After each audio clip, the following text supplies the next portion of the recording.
type of fighters, and he'll realize that come fight night. Hitchins, this is Johnny Boy Boxing at Fight Hack. I had a question for you about Kambosos.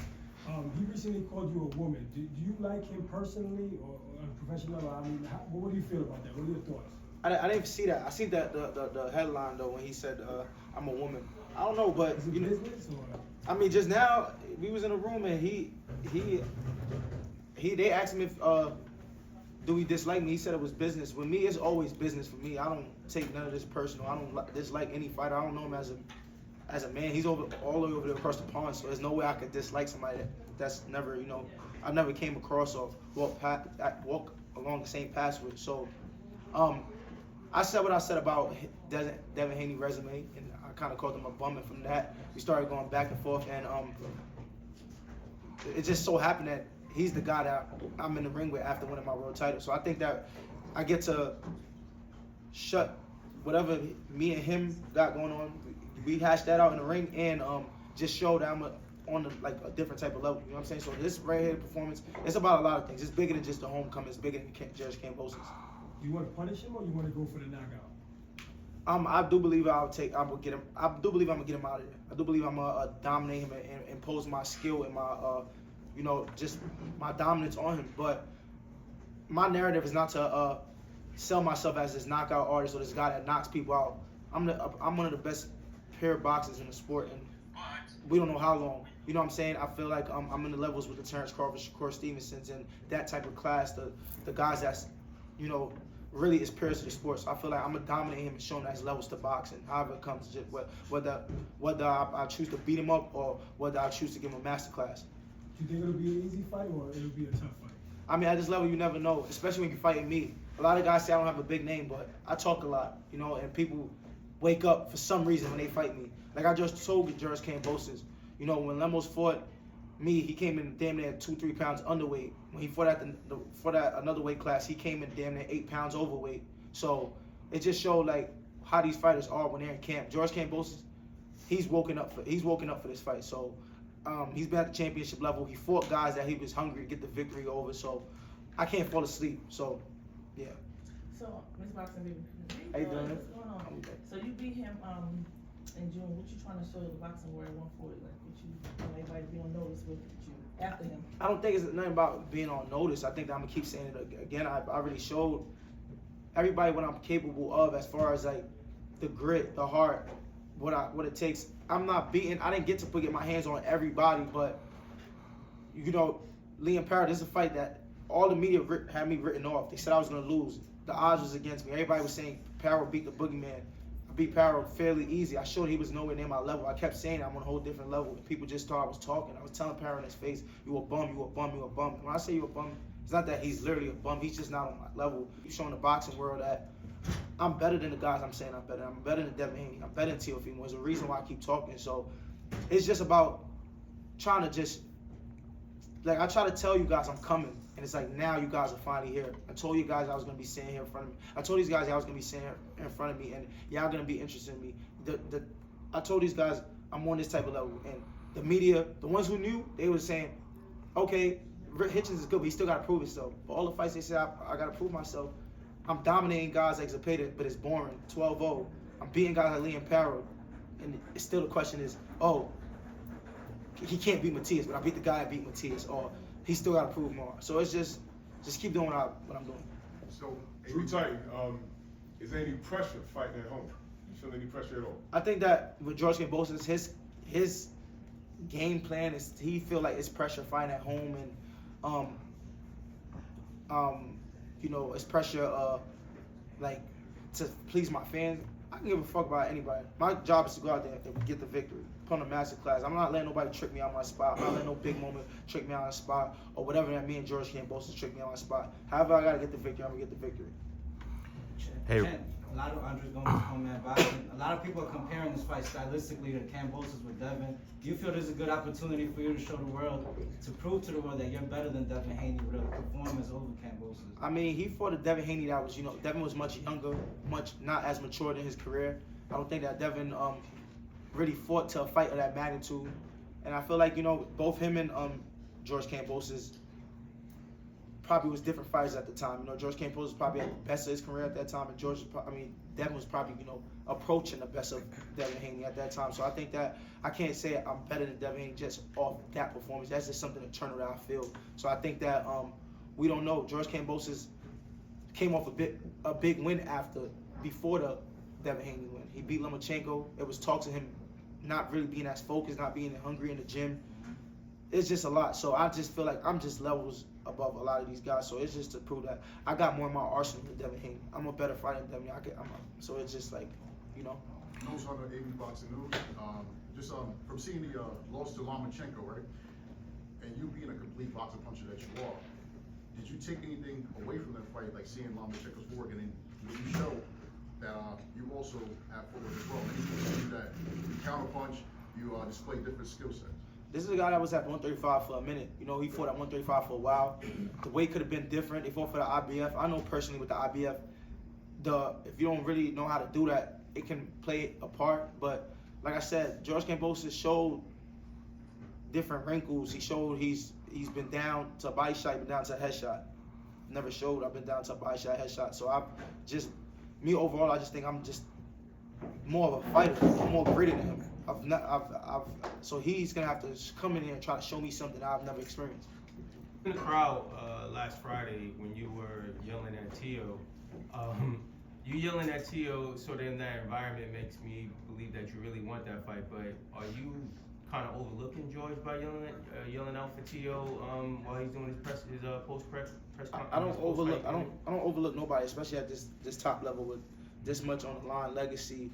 You know, obviously being able to take care of my family and, you know, try to secure my future. I don't overlook nobody because any slip up could take it all away from me, and I have to start back and try to get a big fight. So I don't overlook nobody. George Kambosos is a man with nothing to lose. He's a man that's coming to, you know, spoil the party. He's done it before. He took away guys' big paydays before. So I'm not overlooking George Kambosos, but Teofimo is a fight that I do want. I think that for me, looking as a boxing fan, I think me and Teofimo is a fight that will make boxing lit. Like, it's two young guys, some New York champion. It's like, that's lit. Like, that's a fight. That's a fun fight. That's like what the sport needs, you know. I think he's trying to go up to fight Boots Ennis, but it makes sense as far as name, but it's not. The realistic of it is like Boots is way bigger. He's on the way out of a weight class. Teofimo ain't really like been at 140 for too long. He's a smaller guy. Like, I think this is a fight where it's like the matchup would be even. You know what I'm saying? Both guys on 140, and it makes sense. Brooklyn boys. Right. And speaking of that, you did say earlier in the interview that you don't really care what people think, but there's only basically 3 world-class, you know, New York fighters: you, Shushu, and Edgar. I mean, that can't be all the way true. You gotta want to like impress the New York fans. You gotta care what they think. I've interviewed you a couple of times. You know, the admiration to be in this sport is highly important for most boxers. You want to sort of correct that a little bit, or you really don't care? I don't got impressed. I impressed my city already. I brought the Okay. championship back. All right. No fighter have done it in the past 10 years. Mhm.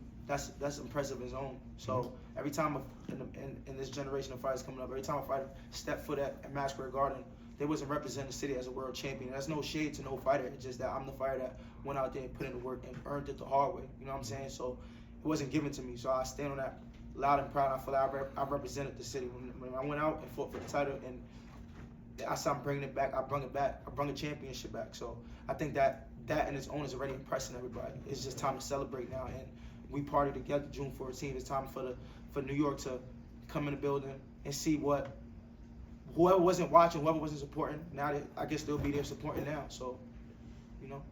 Hey, Richard. Speaking of Edgar Berlanga, he's going back and forth with Shakur Stevenson. He's saying he's the king of New York, but I thought you were the king of New York. So who's the king of New York? I mean, I can't. I don't want to like. We all young. I want Edgar to say that it's lit. Let's compete. We men. That's what we're supposed to do. It's a beautiful time.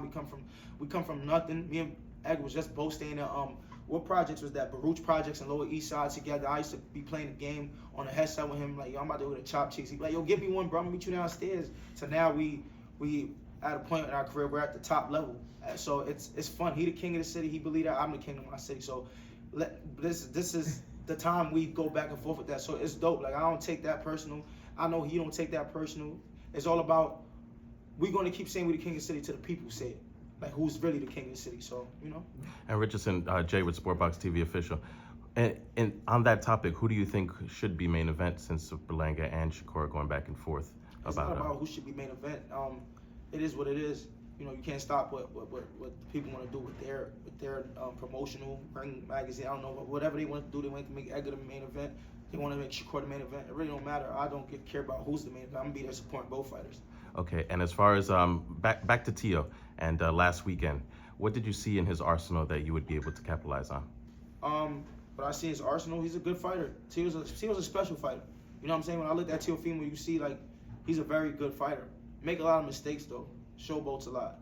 You know what I'm saying? I think that he's a guy that it seems like his corner sends him out there with his talent more than with strategy and intuitiveness. You know, it's more of a I think they said that he looked so great versus Barboza, but I really don't think Barboza was taking a lot of punishment that fight. It wasn't like a dominant performance. I just think he was doing more in every round. You could tell he was a better fighter every round. And I watched the fight over and over and over. So, yeah.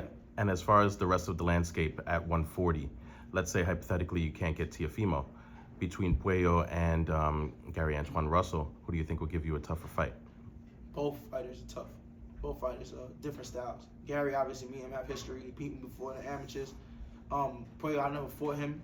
But at this level, every fight is hard. So I'm not here to say who will be harder, who will not be harder. It don't matter what I say. It's just they're at the top level for a reason. Absolutely. Thank you. Richardson, when you had the conversation with you, Kind of right under that, I feel like I have the best resume. And I feel like that's just what it is. Last question, guys. Interesting. AB Boxing News, like that you mentioned that, you know, you're in gyms and you're working. You was working with Bud Crawford. He was in Colorado, you just mentioned. Do you think your reputation in the gym and the good work that you put in the gym carries into the boxing world with you, fighters maybe avoiding you or, maybe not trying to fight just in general? All right, and let me clear what I just said. When I said I got the best resume, I'm not saying these guys haven't went out there before and put on better performances than me with what they did or what it be. I'm just saying I feel like I fought top competition for this as much fights I have right now. But I'm sorry, ask that question again. That you mentioned that you're in the gym, you're putting in work, you saw guys like Bud Crawford, Keyshawn Davis, different elite fighters of today. Do you feel that your reputation and the good work that you put in the gym for those who have saw you in the gym, you think that carries into the fight world with fighters that may not want to fight you or maybe avoid you? Nah, I don't think fighters avoiding me because they don't believe it. They ain't gonna believe it till the fighters still look at me like he's like it's something soft about him. I feel they talk like it's something like I don't know. Like whenever I get in front of these guys, like even when I was hearing Liam Parrott at the last fight, he was talking as if like like do he really know what's in front of him or like? But he give me vibes. He's training, but the way he's talking is like the respect wasn't there. Like, and I was just like, you gotta know what's in front of you. I think George, he knows what's in front of him. After doing that face off and talking to him, like I'm reading him. He know the type of level I am. He know what type of fighter that he's in front of. But I don't think fighters are avoiding me because of that. One more, before you go, you're a pretty big guy, especially for this weight. Can you just walk the audience, generally how you lose weight, what's your meal plan, how did you get down? Because I've seen you before, you walk around probably about 180, no, 160, maybe like 160, right? No, I mean, but you still gotta get down. Yeah, just walk through your diet and everything else like that, just to give some inspiration for some fellas. There's a lot of overweight reporters who talk about the sport. Give them some inputs. I don't think that it's not really hard for me to lose weight because I stay in the gym. Okay. I stay dedicated to my craft. And it's all about hard work. Just putting in the work. I train relentlessly in the gym. I'm a guy that I train very, very, very hard. So the weight ain't really hard for me. The rounds of sparring, the miles I'm putting in the road, the rounds I'm hitting the bag for, how long I'm hitting the bag for. So it's not really hard. Only time it's really hard to lose weight is when I'm training somewhere cold. When the gym is like cold, it's hard for me to get weight off. But like, the weather's nice, like it's easy. My weight come off easy, so it ain't nothing like it ain't a science to what I do. I still eat good. I still snack, eat chips. What do you eat when you're in Kent? I just have my chef cook. I eat whatever I want: lamb chop, steak, chicken, fish, quinoa, rice, brown rice, white rice, whatever. But he just cook it a certain way with a certain salt that it ain't putting that much weight. But I don't starve myself.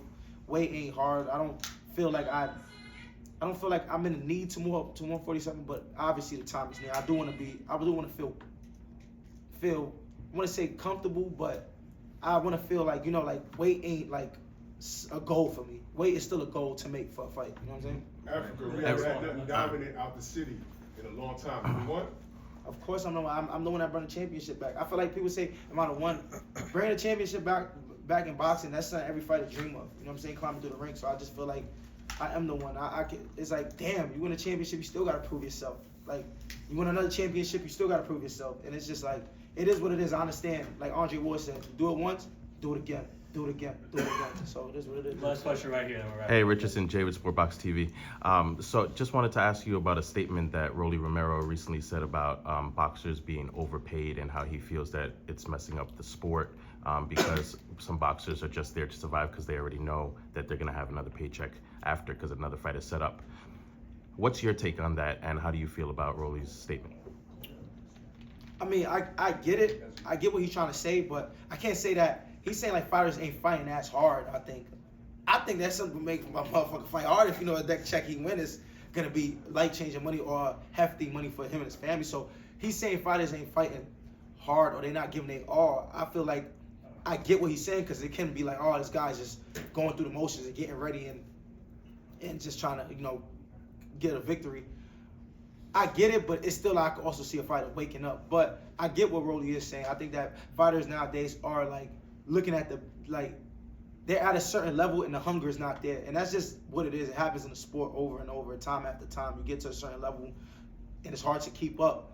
What comes the temptations, what come with being a champion, and what comes with the money and the fame. So I think those are the most obstacles that any champion in boxing have to like reach to. So boxing just have to be something you're passionate about and love, and competing has to be something you're passionate about. So that's what it boils down to. It's really just the fighters, you know? Thank you. Thanks, everyone. Thanks. Thank you. Thank you.